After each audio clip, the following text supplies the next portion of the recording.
Welcome guys, welcome to my channel. अगर आप सबको मेरा चैनल अच्छा लगे तो चैनल को लाइक, शेयर और सब्सक्राइब ज़रूर करें।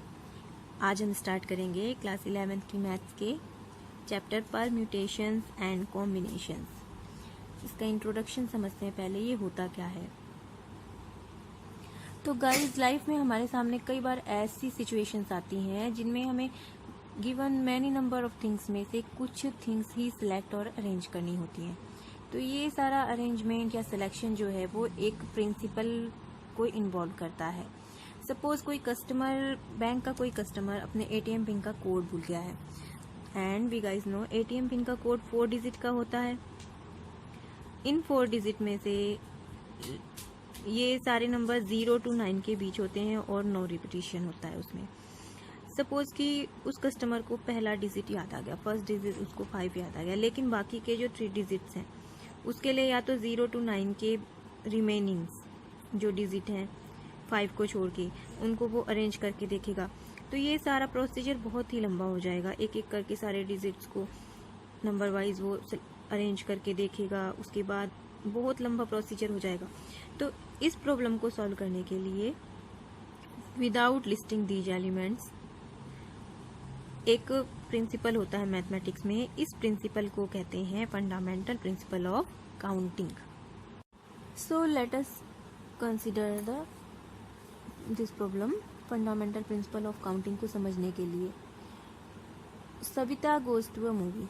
सविता एक मूवी को जाती है। The cinema hall has 3 entrances, E1, E2 and E3 and 2 exits, O1 and O2. We have to find the number of ways in which she can enter the hall and can leave it. So guys, हम इसको इस तरह से, सविता के पास enter करने की hall के अंदर 3 चॉइस है। E1 से भी वो एंटर कर सकते हैं, E2 से भी, E3 से भी। लेट अस कंसिडर उसने E1 से एंटर किया तो उसके पास एग्जिट के लिए 2 ऑप्शन है। वो O1 से भी एग्जिट कर सकती है और O2 से भी एग्जिट कर सकती है। जब उसने E1 से एंटर किया तो उसके पास एग्जिट करने के कितने पॉसिबल वेज हो गए? 2। And she can also enter with the gate number E2 and she have 2 choices for exiting same. वो O1 या O2 में से किसी भी गेट से एग्जिट कर सकती है। एंड सिमिलरली अगर वो E3 से एंटर करती है तो भी वो O1 या O2 में से किसी भी गेट से एग्जिट कर सकती है। सो total number of ways in which she can enter the hall and can leave it, 3 ways to enter the hall, and for each entry she has 2 exit options. So total number of ways are 6. 6 possibilities हो गई, 1 2 3 4 5 6। सो यहाँ पर हम इसको इस तरह से भी समझ सकते हैं। टोटल नंबर ऑफ पॉसिबिलिटीज हमारे पास क्या हो गई? In which Savita can enter the hall and can leave it.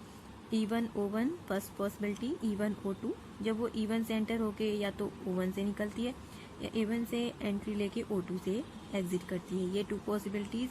इसी तरह से जब ये E2 से एंटर करती है तो या तो O1 से एग्जिट कर सकती है या O2 से एग्जिट कर सकती है, तो ये दोनों पॉसिबिलिटीज। एंड E3 से एंटर होने के बाद या तो O1 से एग्जिट करती है या O2 से एग्जिट करती है, ये दोनों पॉसिबिलिटीज। तो total number of possibilities 1 2 3 4 5 and 6। तो यहाँ पर हमने क्या देखा? 3 × 2। First event number of ways in which first event can occur, E1 E2 और E3 multiplied by number of ways in which second event can occur, exit, that is equal to 6। So guys, इस तरह की जो problem होती हैं, इस type की problems, उनको सॉल्व करने के लिए एक प्रिंसिपल होता है जिसको हम कहते हैं फंडामेंटल प्रिंसिपल ऑफ काउंटिंग, और सिंपली इस प्रिंसिपल को हम कह सकते हैं मल्टीप्लिकेशन प्रिंसिपल। जो इस तरह से होता है, उसकी definition: if N event A can occur in m different ways following which another event B can occur in n different ways, then the total number of occurrence of both the events A and B in the given order is m into n। इसी तरह से इस principle को अफाइनाइट number of events के लिए apply कर सकते हैं। Let we have an event A occur in m different ways following which another event B occur in n different ways and another event C following which another event C can occur in P different ways, then the total number of occurrence of these three events A and B and C in the given order is M into N into P. इसी तरह से finite number of events के लिए हम इस principle को apply कर सकते हैं. अगर 4 इवेंट्स हैं तो चारों इवेंट्स के वेज जो होते हैं, लेट फोर्थ इवेंट के वेज हैं L, तो first event number of ways of first events into second events into fourth third events into up to a finite number of ways. Finite events के लिए ये principal apply कर सकते हैं. So इसी principle fundamental principle of counting के base पर exercise 7.1 को स्टार्ट करेंगे. फर्स्ट क्वेश्चन है, in a railway compartment 6 seats are vacant on a bench. In how many ways can 3 passengers sit on them. So सबसे पहले हमें ये देखना है कि 6 सीट्स कितनी अवेलेबल हैं, 6, और पैसेंजर्स हैं हमारे पास 3. तो जो फर्स्ट पैसेंजर है, first passenger can seat in 6 ways. First passenger अपनी सीट 6 वेज से ले सकता है, कोई भी सीट पे बैठ सकता है. Let these are the seat 3, 4, 5, 6. First passenger यहाँ भी बैठ सकता है, इनमें से किसी भी सीट को ले सकता है. तो number of ways in which first passenger can take his seat is 6. Now एक सीट अब फर्स्ट पैसेंजर ने ले लिया, इनमें से कोई भी. Let us consider first passenger ने ये सीट ले ली. तो अब जो सेकेंड पैसेंजर है उसके लिए 5 वेज हैं सीट चूज करने के. 5 में से किसी भी वे सीट पर वो चूज कर सकता है. तो number of ways in which the second passenger can choose his seat is 5. And similarly let second passenger ने ये सीट ले ली. थर्ड पैसेंजर के लिए ये 4 सीट्स अवेलेबल हैं और इन 4 में से कोई भी सीट को वो चूज कर सकता है. तो number of ways in which the third passenger can take his seat is 4. So total number of ways in which 3 passengers can sit on 6 seats are. Fundamental principle of counting हम यहाँ पर apply कर देंगे. Number of events first, number of second event and number of third events. 6 into 5 into 4 is equal to 120 is the answer. Second question है, John wants to go abroad by ship and return by air. He has a choice of 6 different ships to go and 4 airlines to return. In how many ways can he perform his journey? So guys, उसके पास जाने के क्या options हैं, 6 different ships. तो इन 6 different ships में से वो किसी भी शिप से जा सकता है. तो number of veg to go are 6 and number of ways for return 4 airlines है. तो 4 में से वो किसी भी एयरलाइन से आ सकता है. तो number of ways for returning is 4. So total number of ways to go and return are equal to principle of counting लगा देंगे. fundamental principle of counting, number of ways to go and number of ways to returning का आपस में multiply हो जाएगा and total number of ways are 24. Third question है, in a monthly test the teacher decides that there will be 3 questions, one from each of exercise 7, 8 and 9 of the textbook. If there are 12 questions in exercise 7 में 12 questions हैं and 18 questions in exercise 8 and 9 questions in exercise 9. In how many ways can the 3 questions be selected? तो first question जो है, जो exercise 7 से आना है, उसको सिलेक्ट करने के वेज कितने हो गए, 12, क्योंकि 12 क्वेश्चंस हैं एक्सरसाइज 7 में. तो इन 12 में से टीचर कोई भी क्वेश्चन को सिलेक्ट कर सकता है. So we will write number of ways to select question number 1 from exercise 7 is 12 and number of ways to select question number 2 from exercise 8, 18 and number of ways to select the question number 3rd from exercise 9 is 9. So total number of ways to select the 3 questions are, ये आपस में multiply हो जाएंगे. So that is equal to, ये multiply करेंगे 18 9 जा 162 and 162 में जब 12 को मल्टीप्लाई करेंगे तो हमें मिलेगा 1944. So total number of ways to select the 3 questions are 1944. Fourth question है, there are 4 routes between Delhi and Mumbai. In how many different ways can a man go from Delhi to Mumbai and return if for returning? First है any of the routes is taken. So इसको solve करने के लिए any of the routes is taken मतलब कोई भी root से जा सकता है और उसी रूट से भी वापस आ सकता है. तो total number of ways to go कितने हैं? 4 रूट्स हैं, तो चारों में से कोई भी पर्सन किसी भी रूट से जा सकता है. तो जाने के number of ways to go are 4 में से किसी भी रूट को ले सकता है पर्सन. एंड रिटर्निंग के लिए भी कोई भी रूट चूज कर सकते हैं हम फर्स्ट कंडीशन में. तो रिटर्निंग के लिए भी 4 रूट्स हैं, तो जिस वे से वापस गया है उस रूट से भी आ सकता है. सो रिटर्निंग के भी वेज कितने हो गए? 4. So total number of ways to go and return 4 × 4 is equal to 16. Second condition है the same route is not taken. जिस रूट से गए हैं उस रूट से वापस नहीं आ सकते, यहाँ पर ये कंडीशन है. तो number of ways to go in this condition, कोई पर्सन जो टोटल नंबर ऑफ रूट्स है 4, उन चारों में से जा तो किसी भी रूट से सकते हैं. लेट दीज आर 4 रूट्स, तो पर्सन इस रूट से भी जा सकता है, इससे भी, किसी भी. तो number of ways to go are 4. Let us consider इस रूट से पर्सन गया तो इसी रूट से वो वापस नहीं आ सकता इस कंडीशन के according. The same route is not taken. तो उसके पास रिटर्निंग के लिए कितने रूट बचे? 1 2 एंड 3. रिटर्निंग के कितने रूट हैं? 3. So total number of ways to go and return 4 multiplied by 3 is equal to 12. So 12 route से अगर सेम रूट को रिटर्निंग में नहीं ले सकते तो 12 वेज हैं to go and return. Clear? Fifth question है from a committee of 8 persons, in how many ways can we choose a chairman and a vice chairman assuming one person cannot hold more than one position. Here we have 8 persons. In 8 persons में से सारे 8 के 8 persons इस post को hold कर सकते हैं, chairman की जो पोस्ट है.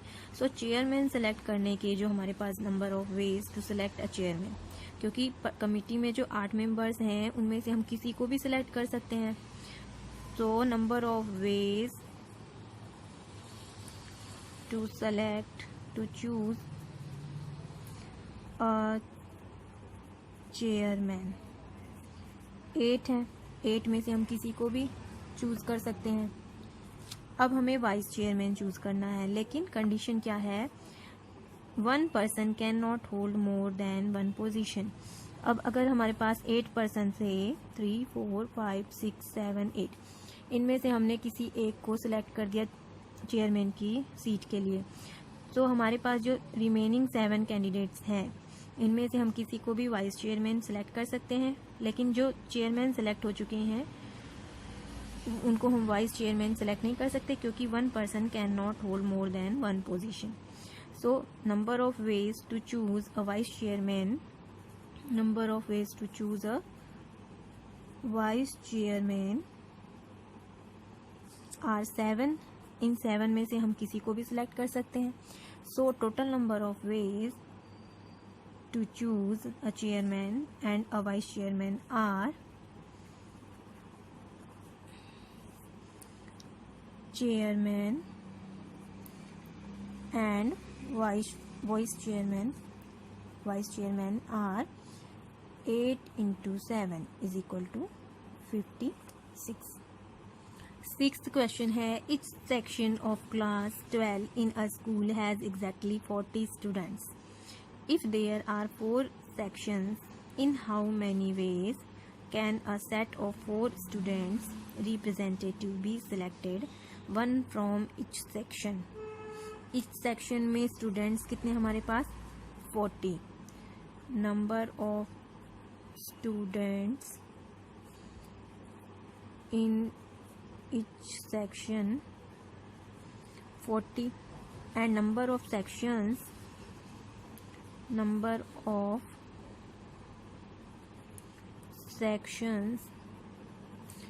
are 4. अब हमें क्या करना है, there are 4 sections, set of 4 student select करना है हमें फ्रॉम ईच सेक्शन. तो फर्स्ट सेक्शन जो है, ये 4 सेक्शंस हमारे पास हैं, इनमें ईच सेक्शन में 40 स्टूडेंट्स हैं. तो number of ways to select 4 student. तो फर्स्ट सेक्शन में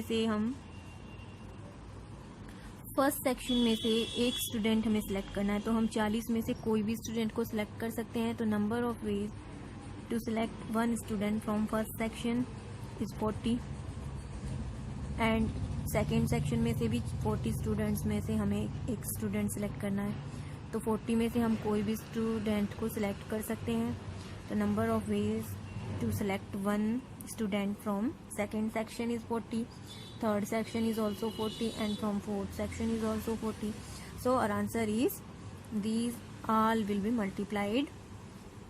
Answer will be 1 2 3 4.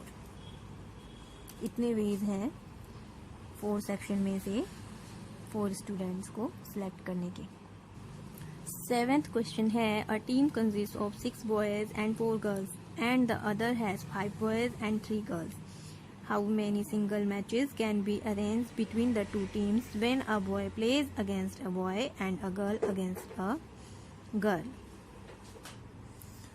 So here guys, जो फर्स्ट टीम है, फर्स्ट टीम में बॉयज कितने हैं 6, एंड सेकेंड टीम में बॉयज हैं 5, और फर्स्ट टीम में गर्ल्स हैं 4 एंड बॉयज हैं, एंड सेकेंड टीम में गर्ल्स हैं 3. सो फर्स्ट टीम से 6 बॉयज़ में से एक बॉय सिलेक्ट करने के लिए हम 6 में से किसी भी बॉय को सिलेक्ट कर सकते हैं. तो total number of ways to select a boy from first team is 6, and from second team number of ways are 5 में से किसी भी बॉय को हम सिलेक्ट कर सकते हैं.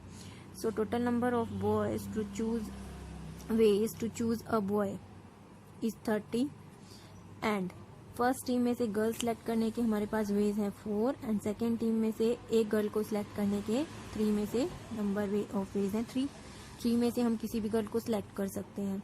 So total number of ways to select a girl is 12. So single matches can be arranged between the two teams when a boy plays against a boy and a girl against a girl is from fundamental theorem of counting. 330 plus 12 is equal to 42. 8th question है, there are 6 multiple choice questions in an examination. How many sequences of answers are possible if the first 3 questions have 4 choices each and the next 3 have 5 choices each? So we have total number of questions is equal to 6. First 3 questions have 4 choices each. मतलब ये जो 6 questions हैं 1 2 3 4 5 6, first question को हम 4 choices में से कोई भी चॉइस को अटेम्प्ट कर सकता है कोई स्टूडेंट. तो फर्स्ट क्वेश्चन को सॉल्व करने के मेथड हो गए 4. सिमिलरली फर्स्ट 3 जो क्वेश्चंस हैं उनमें से सबके पास 4 चॉइसेस हैं, और जो नेक्स्ट 3 क्वेश्चंस हैं they have 5 choices each. So first 3 questions को सॉल्व करने के मेथड हो गए 4 × 4 × 4, एंड द नेक्स्ट 3 को सॉल्व करने के ways 5 × 5 × 5. So total number of sequences of answers, total number of how many sequences of answers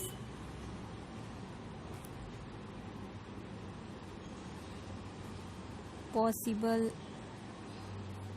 are m into n. 4 जा 16, 16 4 जा 64 into 5 5 जा 25, 25 5 जा 125. That is equal to 8000. 9th question है, how many words with or without meaning of 3 distinct letters of the English alphabets are there? English alphabets कितने होते हैं? Number of English alphabets 26. 3 distinct letters का हमें कोई word बनाना है with और without meaning.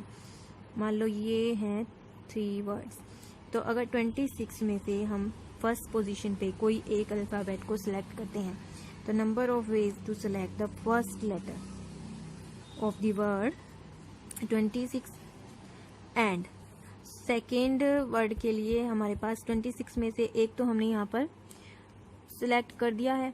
So second position के लिए हमारे पास नंबर ऑफ वेज कितने बचे? 25 लेटर्स बचे रिमेनिंग्स हमारे पास। और थर्ड लेटर के लिए हमारे पास डिस्टिंक्ट लेटर है यहाँ पर, इसलिए तो 2 लेटर्स पहले ही सिलेक्ट हो चुके हैं, तो 26 माइनस 2 तो 24 लेटर्स।